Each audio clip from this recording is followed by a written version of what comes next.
अनुपमा से भी बदतर हालत हो गई है डिम्पी की वनराज राज में। नमस्कार दोस्तों, स्वागत है आपका आपके अपने चैनल हंग्री स्पिरिट्स में। हंग्री स्पिरिट्स देख रहे सारे दर्शकों का मैं अंजू शर्मा दिल से स्वागत करती हूँ।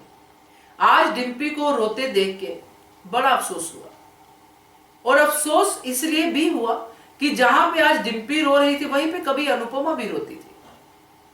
मगर अनुपमा उस समय किस पोजीशन पे थी और डिम्पी इस समय किस पोजीशन पे है, इस बात का अफसोस भी हुआ। और वनराज तो कमाल ही कर रहा है।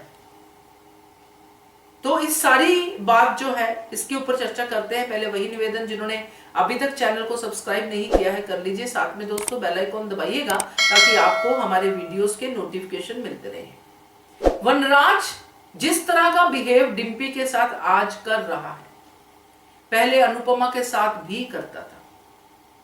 ऐसे ही उसको बच्चों को लेके या फिर किसी से ना मिलने के लिए या घर से निकाल देना वगैरह वगैरह बहुत सारे ऐसे बिहेव करता था। मगर तब अनुपमा की हालत ऐसी थी कि अनुपमा की एक तो अरेंज मैरिज थी, दूसरा अनुपमा उतनी ज्यादा अपग्रेडेड नहीं थी, तीसरी अनुपमा में तब गट्स नहीं थे। मगर तब एक चीज अनुपमा के साथ थी कि उसकी एक बॉन्डिंग थी उसकी दादी सास के साथ। उसकी हिम्मत बढ़ती थी उसके बेटे समर के साथ, क्योंकि समर उसके साथ था। मगर यहां डिम्पी क्या है? डिम्पी एक पढ़ी लिखी लड़की जो अपने घर से भागने का डिसीजन लेती है, लव मैरिज करती है, फिर उसके साथ एक बड़ा हादसा होता है, उससे वो उभरती है, फिर समर के साथ लड़ झगड़ के शादी करती है, फिर से प्रेम विवाह करती है, फिर घर में लकीर तक खींच देती है। इतनी गट्स वाली है डिम्पी, सबके अगेंस्ट खड़ी होती है, अनुपमा के भी अगेंस्ट। ये फर्क है डिम्पी और अनुपमा में। तो आज डिम्पी क्यों ऐसे भीगी बिल्ली बनी हुई बैठी है? क्यों अनुपमा की जगह ले रही है, जबकि अनुपमा वाली स्थिति डिम्पी की है ही नहीं? इसीलिए तो वनराज राज कर पा रहा है डिम्पी पे, क्योंकि डिम्पी कोई आवाज ही नहीं उठाती है।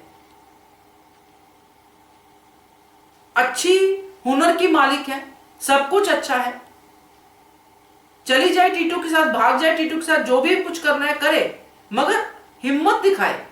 फिर अपने बेटे के लिए कोर्ट केस करे कि मेरे बेटे को इन्होंने ऐसे ऐसे करके रखा हुआ है, वीडियोस बनाए, कुछ तो करे जिसके एविडेंस इकट्ठे करे कि बाद में केस लड़ूंगी तो ये दिखाऊंगी। क्योंकि बच्चा तो मां के पास ही होना चाहिए, अपने पैरों पे खड़ी हो, ताकि कोर्ट में बता पाए कि मैं अपने बच्चे की परवरिश कर सकती हूं। मेरा पति नहीं रहा और अब ये लोग मेरे से बेटा भी छीन रहे हैं। तो क्या डिम्पी इतनी ज्यादा दब गई है अपने बेटे के चक्कर में, और वहां बेटे की भी कोई अच्छी परवरिश नहीं हो रही है, तो किसको लेके यहां पे डिम्पी बैठी हुई है?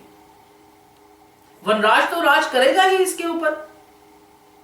काश इतना राज उसने अपनी बेटी पाखी पे किया होता तो आज पाखी कुछ की कोची और होती।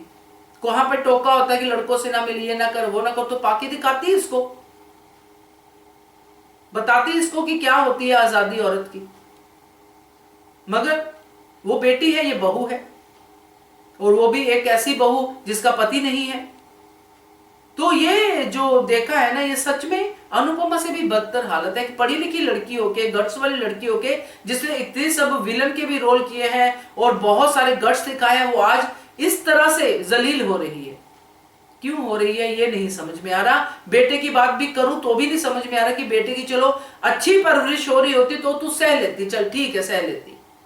बहुत सारी औरतें सहती हैं कि मेरे बच्चों को जो है चलो माँ बाप यानी कि उनका प्यार तो मिल रहा है दादा दादी से, मगर वो भी नहीं है, प्यार के साथ साथ बहुत कुछ मिल रहा है। तो मेरी समझ से तो ये डिम्पी का केस बहुत बाहर है, क्योंकि ये स्टेप तो जरूर उठाएगी टीटू की तरफ, जो फोन आ रहे हैं सब बारे ट्रैक खुलेगा, मगर उसके बाद भी कुछ इसके साथ अच्छा नहीं होने वाला है।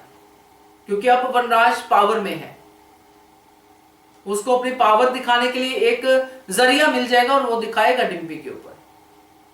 तो देखते हैं ये क्या ओपन होता है। मगर फिलहाल आज की कड़ी देख के अफसोस ही हुआ, दुख ही हुआ डिम्पी को लेके।